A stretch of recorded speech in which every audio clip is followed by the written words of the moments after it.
اعوذ باللہ من الشیطان الرجیم۔ سورۃ المؤمن، آیت نمبر 21۔ بسم اللہ الرحمن الرحیم۔ اولم یسیروا فی الارض، اور کیا یہ لوگ زمین میں چلے نہیں؟ فینظروا کیف کان عاقبۃ الذین کانوا من قبلہم، کہ وہ دیکھتے ان لوگوں کا انجام کیسا ہوا جو ان سے پہلے تھے۔ کانوا ہم اشد منہم قوۃ وآثارا فی الارض، وہ تو قوت میں ان سے بھی زیادہ سخت تھے اور زمین میں یادگاروں کے اعتبار سے بھی۔ فأخذہم اللہ بذنوبہم، پھر اللہ نے انہیں ان کے گناہوں کی وجہ سے پکڑ لیا۔ وما کان لہم من اللہ من واق، اور انہیں اللہ سے بچانے والا کوئی نہ تھا۔ ذلک بأنہم کانت تأتیہم رسلہم بالبینات، یہ اس لیے تھا کہ وہ لوگ ان کے پاس ان کے رسول واضح دلائل لے کر آتے رہے۔ فکفروا، پس انہوں نے انکار کر دیا۔ فاخذہم اللہ، تو اللہ نے انہیں پکڑ لیا۔ انہ قوی شدید العقاب، بلا شبہ وہ بہت قوت والا، بہت سخت سزا دینے والا ہے۔ وَلَقَدْ أَرْسَلْنَا مُوسَى بِآيَاتِنَا وَسُلْطَانٍ مُبِينٍ، اور بلا شبہ یقیناً ہم نے موسیٰ کو اپنی آیات اور واضح دلیل کے ساتھ بھیجا۔ إِلَى فِرْعَوْنَ وَهَامَانَ وَقَارُونَ، فرعون، حامان اور قارون کی طرف۔ فقالوا ساحر کذاب، تو انہوں نے کہا جادوگر ہے، بہت جھوٹا۔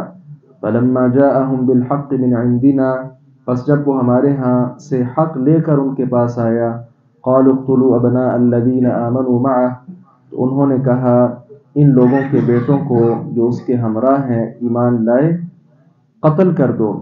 واستحيوا نساءهم، اور ان کی عورتوں کو زندہ رہنے دو۔ وما کید الکافرین الا فی ضلال، اور نہیں کافروں کی چال مگر سراسر ناکام۔ وقال فرعون ذرونی اقتل موسیٰ ولیدع ربہ، اور فرعون نے کہا مجھے چھوڑ دو کہ میں موسیٰ کو قتل کروں اور وہ اپنے رب کو پکار لے۔ انی اخاف ان یبدل دینکم، بلا شبہ میں ڈرتا ہوں کہ وہ تمہارا دین بدل دے گا۔ او ان یظہر فی الارض الفساد، یا اس سرزمین میں فساد پھیلائے گا۔ وقال موسیٰ، اور موسیٰ نے کہا انی عوذت بربی وربکم، بلا شبہ میں اپنے اور تمہارے رب کی پناہ لیتا ہوں۔ من کل متکبر، ہر اس متکبر سے، لا یؤمن بیوم الحساب، جو حساب کے دن پر ایمان نہیں رکھتا۔ گزشتہ آیات میں ہم نے پڑھا تھا کفار کو آخرت کے عذاب سے ڈرایا گیا، جبکہ آج ہم نے آیات پڑھی ان میں ان کو دنیا کے عذاب سے بھی ڈرایا گیا، کیونکہ اللہ تبارک و تعالیٰ نے آخرت کا جو عذاب کافروں کو دینا ہے وہ تو دینا ہی دینا ہے، لیکن دنیا میں بھی ایسے لوگ عذاب کے ساتھ دوچار ہوتے ہیں، اور اس کی مثالیں اللہ رب العزت نے فرمایا کہ تم سے کوئی بعید نہیں ہے۔ اور عرب کے علاقوں میں یہ علاقے بھی موجود ہیں جہاں گزشتہ اقوام رہی تھیں، لیکن ان پر اللہ رب العزت کا عذاب آیا۔ سر دست اللہ رب العزت نے جناب موسیٰ علیہ السلام کا فرعون کے ساتھ جو واقعہ ہے اس کا یہاں پہ تذکرہ کیا۔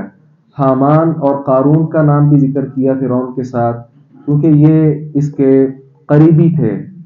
فرعون جو ہے یہ اس وقت جو مصر کا بڑا ہوتا اس کا یہ لقب ہوتا تھا، اور حامان جو ہے یہ اس کا وزیر تھا، جبکہ قارون یہ سرمایہ دار منافق تھا تو موسیٰ علیہ السلام کی قوم سے ہی، لیکن وہ فرعون کے ساتھ مل چکا تھا۔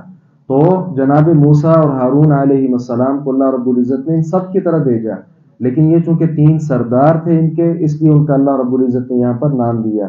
باقی تفصیل کے ساتھ واقعہ ہم پہلے بھی پڑھ چکے ہیں، تو یہاں اس واقعے کو دوبارہ تذکرہ کیا گیا تاکہ یہ لوگ دیکھیں کہ کتنا بڑا آدمی تھا، فرعون کی کتنی بڑی سلطنت تھی، کیا کمی تھی اس کے پاس؟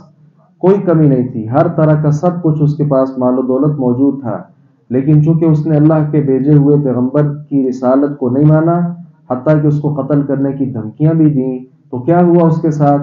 موسیٰ علیہ السلام نے اس ظالم فرعون سے اللہ رب العزت کی پناہ چاہی، اللہ تعالیٰ نے پناہ دے دی اور موسیٰ علیہ السلام محفوظ ہو گئے، اور کس قدر وہ غرق ہوا، اور سارے کی ساری ان کی سلطنت جو ہے وہ خاک میں جا کر ملی۔ تو یہ نتیجہ ہے ایسے لوگوں کا جو اللہ رب العزت کے دین کو ٹھکرا دیتے ہیں، اسلام کو قبول نہیں کرتے ہیں، انبیاء اور رسول علیہ السلام کے بارے میں ہرزہ سرائی کرتے ہیں، تو دنیا میں بھی ایسے لوگوں کو عذاب کے ساتھ دوچار ہونا پڑتا ہے۔ لہذا ایسے لوگ دنیا کے ساتھ آخرت یعنی دونوں عذاب ان کو ملتے ہیں. اس لیے انسان کو چاہیے کہ وہ خالصتاً اللہ رب العزت کی بات، اس کے پیغمبر علیہ السلام کی بتائی گئی بات، اس پر ایمان لائے تاکہ اس کی دنیا بھی محفوظ رہے اور آخرت میں بھی اللہ کے ہاں سرخرو ہو. اللہ تعالیٰ سے دعا ہے باری تعالیٰ حق بات کو سمجھنے اور اس پر عمل پیرا ہونے کی توفیق عطا فرمائے.